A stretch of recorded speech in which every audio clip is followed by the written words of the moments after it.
বহুদিন আগের কথা। উদয়পুর গ্রামের পাশে একটা জঙ্গল ছিল। সেই জঙ্গলে বাস করত এক শিয়াল।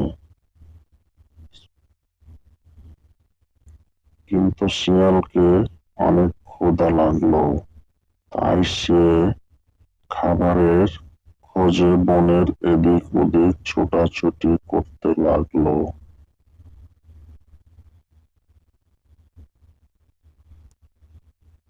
অনেকক্ষণ খোঁজার পর জঙ্গলে কোনো খাবার পেল না সে। সে কি করবে, এদিক ওদিক হতাশের মতো ঘুরে বেড়াচ্ছে। হঠাৎ করে তার চোখের সামনে একটি আঙ্গুর গাছ দেখতে পেল। সেই আঙ্গুর গাছটা কিনা একটি গাছকে জড়িয়ে ওপরে উঠে গেছে, আর সেই ওপরে থোকা থোকা আঙ্গুর, পাকা পাকা রসলো আঙ্গুর ঝুলছে। সেই আঙ্গুর দেখে শিয়ালের জিভেতে জল এসে গেল।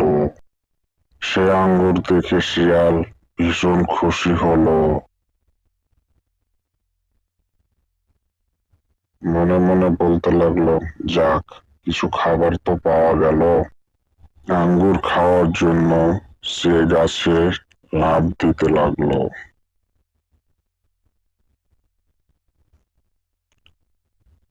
সে অনেকক্ষণ লাফালাফি করলো।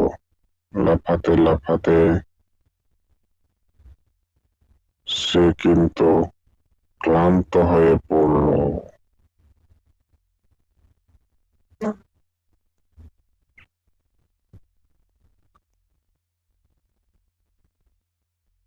ক্লান্ত হয়ে বসে বসে অনেক দুঃখ প্রকাশ করলো।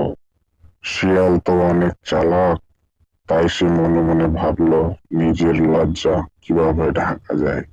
তাই সে বলল পিছন দিকে ঘুরে, আঙ্গুর ফল টক, খাওয়া যাবে না। আঙ্গুর ফল টক, খাওয়া যাবে না।